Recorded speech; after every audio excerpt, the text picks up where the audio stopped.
Now, I'm going to say something because I heard this really cool story, and I'm going to tell you a story about Nelson Mandela, which is considered to be one of the greatest leaders in modern history, right?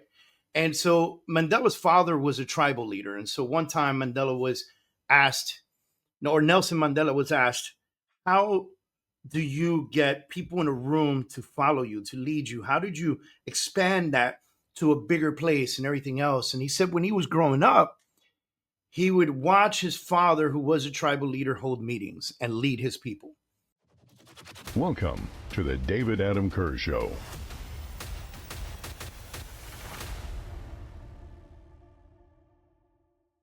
Hey, everybody, welcome to another episode of the David Adam Kurz Show. My name is David Adam Kurz, and thank you guys for tuning in. By the way, if this is your first time tuning in and you ran into me by accident, somebody shared this with you, or whatever the case is, do me a solid. Hit that subscribe button for me.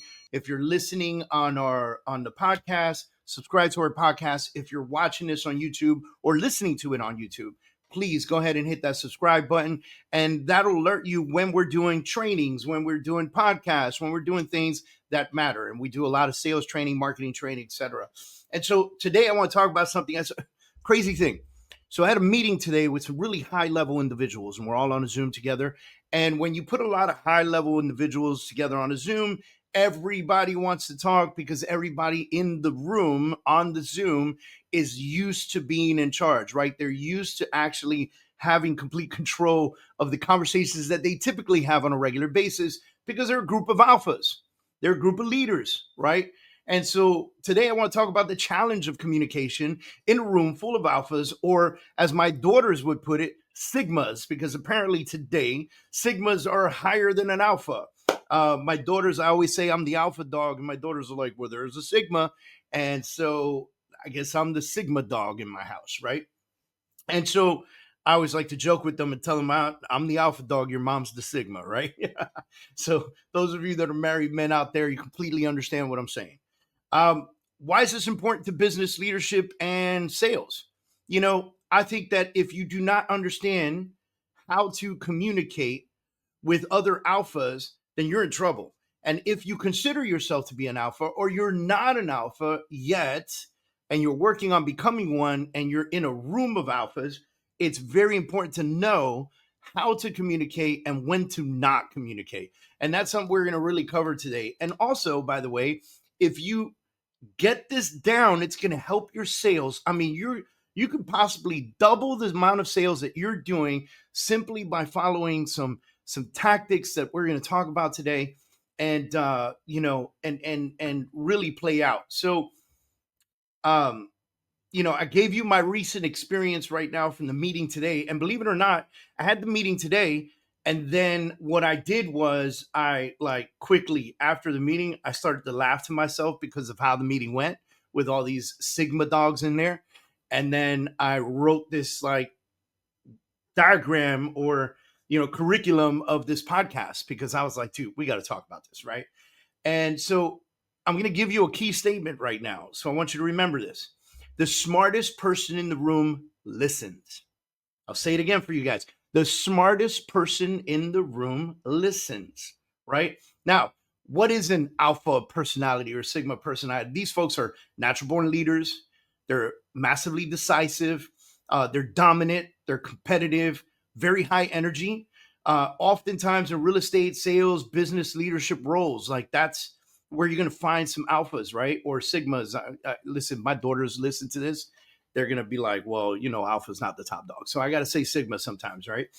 But if you are an alpha, you're very dominant and you're competitive in nature and you have very high energy and you're a natural born leader. And so when you put all of these people together on one Zoom or in one room, everyone tries to play the dominant position and no one plays submissive because they're so used to being dominant in so many conversations on a daily basis with their staff, with their employees, with their clients, with everything that they do every single day, even at home sometimes, right? And so the problem is that everybody wants to lead. And so what happens when everybody tries to take charge? Then now you're stepping on each other. You're falling all over each other, right? And the meeting turns into a battle rather than a productive discussion. And it's not even a negative battle. It's just, I want to say what I want to say. Well, okay, you go first, buddy. Sorry about that. And then I'm going to say what I want to say. And sometimes the conversation goes from A to M to B to then Z to then J and then I. And so it's all over the place. And we don't know what the hell's happening. And so it becomes a hodgepodge of conversation. When you leave the conversation, you almost feel dumber than when you went in, right? And so on the sales side, if you're not very good at this, because by the way, you're going to want to sell to some alphas, because typically the really strong alphas are making some good money, right? And so you're going to want to sell to these folks. And if you don't know how to do it, you're going to lose deals. And you're going to lose deals by simply not understanding one thing: how to listen.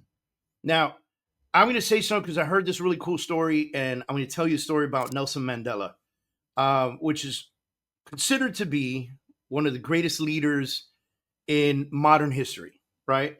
And so Mandela's father was a tribal leader. And so one time Mandela was asked, or Nelson Mandela was asked, how do you get people in a room to follow you, to lead you? How did you expand that to a bigger place and everything else? And he said when he was growing up, he would watch his father, who was a tribal leader, hold meetings and lead his people.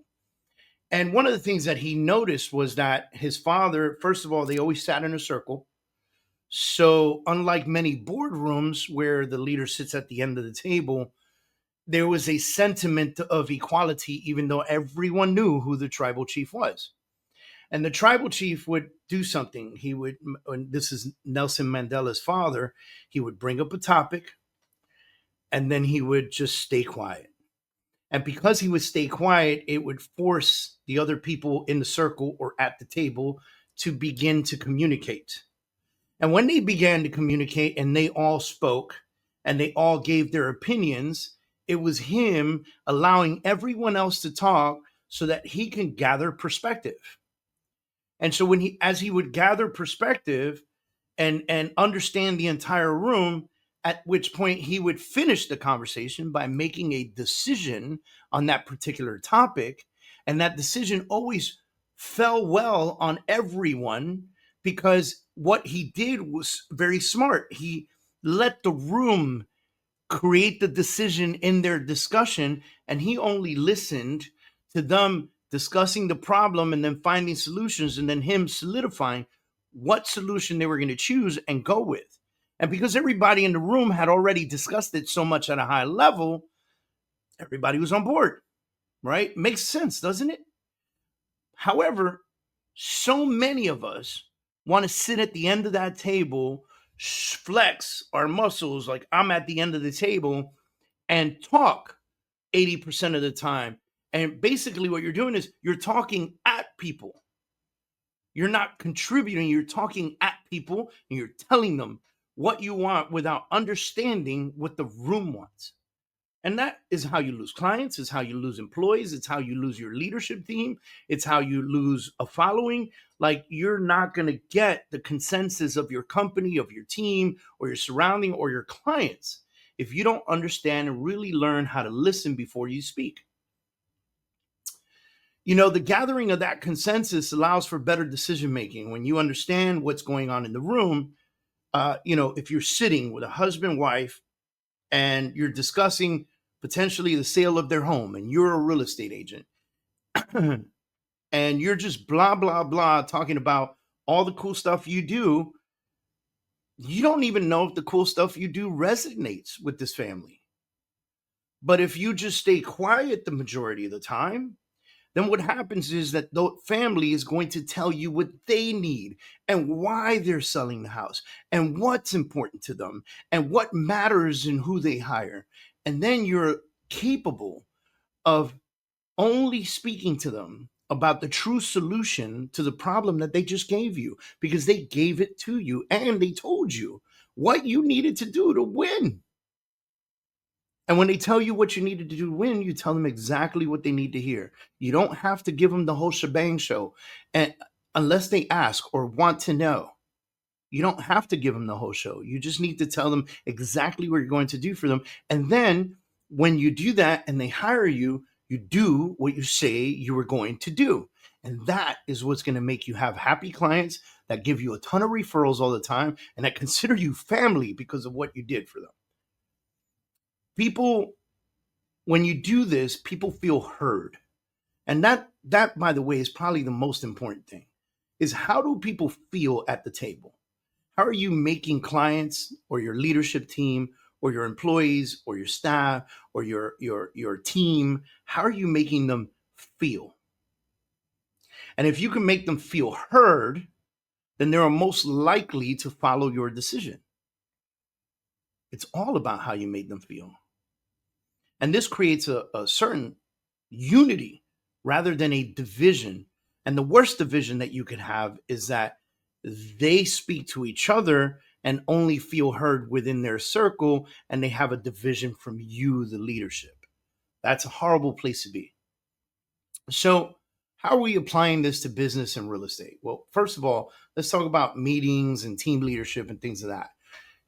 Implement this in your office meetings, in your listing presentations, in your leadership discussions. Implement this opportunity. The next time, if you're an alpha in here and you lead a team or you have a team meeting or whatever the case is, ask an open-ended question at the beginning of your meeting and then give them everything they need to hear. Now, I understand some of you in your team meetings, you might have to give some updates on things that are happening with the team, or an update that something's happening with a listing or a buyer or a situation that you ran across that you want to teach everybody how to handle. Save that for the end. Save it for the end. In the beginning, let's talk about what the team wants to talk about. Let's bring it up. And so the way that I do this in my meetings is I say, well, let's go around the room and talk about our wins this last week, because we meet on a weekly basis. Let's go around the room and talk about our big wins this week. And we do that. And then I go, do any of you have some grave losses? And so we celebrate the wins and we talk about them. And then we talk about the losses or the hiccups or the problems. And then we create training scenarios for each of those, and we teach them how to handle it in front of the whole room. It makes everyone better. By the way, I had the opportunity to hear everybody's wins, and they feel heard, and I'm paying attention. I'm not looking on my phone, not typing on my computer. I'm nowhere else but with the team. And so they feel like I'm hearing their wins, and I'm genuinely excited for them. And they understand that, they see that, they know that. So I challenge you guys to do this as well. Let your team and your clients and your peers, let them talk first. Understand their needs before jumping in and blah, blah, blahing all over them, right? Think about this in negotiating and closing deals. Clients and agents reveal their true concerns when they listen first, right? The clients are going to reveal all their real concerns when you listen first, okay? And the best negotiators don't dominate the conversation. They guide by understanding all the perspectives first. So they're not blah, blah, blahing. Look what I could do. Look at how cool I am. Look how many houses I sold. They're listening and then guiding into a perspective first, helping the clients understand that they can handle the challenges that the client has set forth and that they can help this client achieve the goals that they're trying to achieve. Now, in real estate with buyer-seller interactions, let's talk about that for a minute. Listening builds trust, which leads to more deals closed, right? We've all heard the saying, people will work with you if they know, like, and trust you. So if they know, like, and trust you, and they're going to work with you, how do you build trust? You understand their position. You make them feel heard. You acknowledge the position that they're in. You never argue with them about their position. And then you find solutions to their problems, which is you creating value for what you bring to the table. And once you have created that value, people begin to trust you because they start to see that you're doing what you said you were going to do. And when you do what you said you were going to do, trust begins to grow at a level that is uncontrollable. And it's only up to you to lose that trust. You can lose that trust in a heartbeat, but it's only up to you to lose that trust. Now, when buyers feel understood, they buy with confidence. When sellers feel understood, they sell with confidence. When sellers feel heard, they trust your pricing and marketing strategies. Did you hear what I said? When sellers feel heard, they will trust your pricing and marketing strategies. All right. So now let's talk about some key takeaways real quick. The power of listening. Let's just recap on the power of listening. First of all, we said this. The smartest person in the room listens. And now you understand why. Now you understand that the smartest person in the room is gathering information so that they can use that information effectively and intelligently when they open their mouths. Leadership is about collecting information before making a decision. Now, I'd like to see you try this in all your business settings, whether it's a meeting, it's a negotiation, it's a sales call, it's a leadership discussion. I would love to see you try this. Try giving more open-ended conversations that lead to the people in front of you speaking more, giving more, telling you more, so that you can use all of that to determine how you can best serve your community, whether it be your clients or your team or your employees or your staff.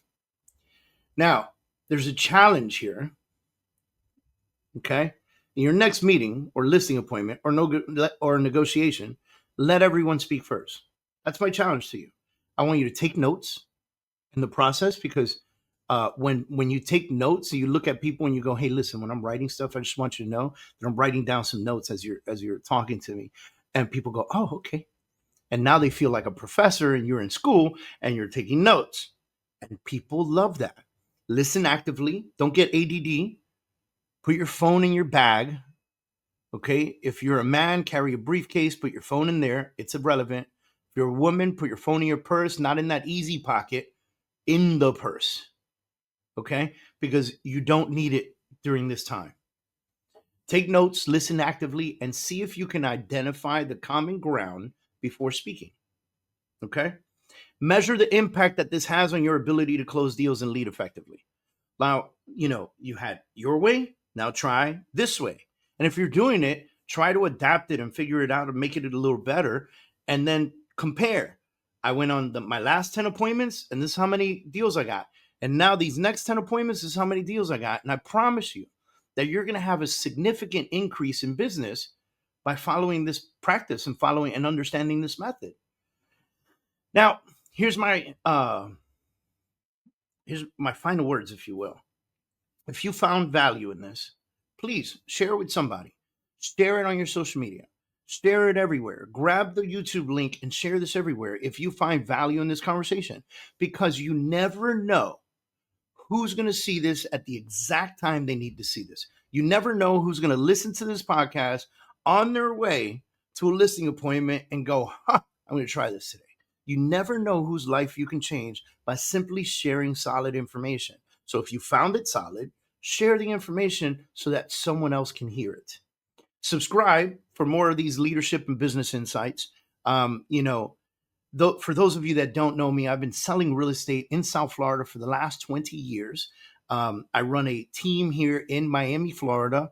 We are the Kurz team with LPT Realty. And I also own or partnered in a title company. I'm the president of New World Title, Texas. So I travel a lot between Miami and Texas. I speak around the country. I've written 3 books, self-published. One of them was a bestseller, my last book, which is The Truth About Failure. I've done a lot of great stuff that has given me a tremendous amount of insight. And that tremendous amount of insight, I like to give to you guys. I've been through enough to know that no human should go through the crap that I've had to go through. And so what I try to do is give you so much information that when you face the challenges and the hiccups that I faced in my life, you can smoothly get through them because you heard this, hopefully, right? Or something that I brought to the table. And I encourage you guys to engage with me. Write in the comments.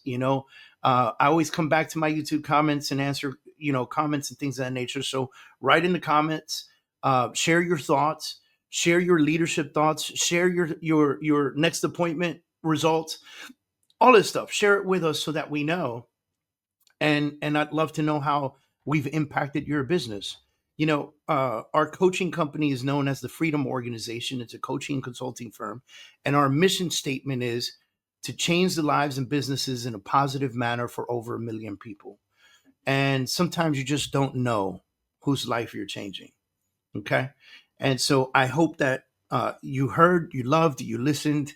And more so, I hope that you'll adapt and take action in what you've heard today, and you use it in your next Sigma meeting where everyone's a Sigma in the meeting, or your next listing appointment, or your next buyer's consultation, or whatever it is that you're going to do next. I hope that you guys rock it out, do great, have a fantastic week, and I'll see you at the next podcast. Talk soon.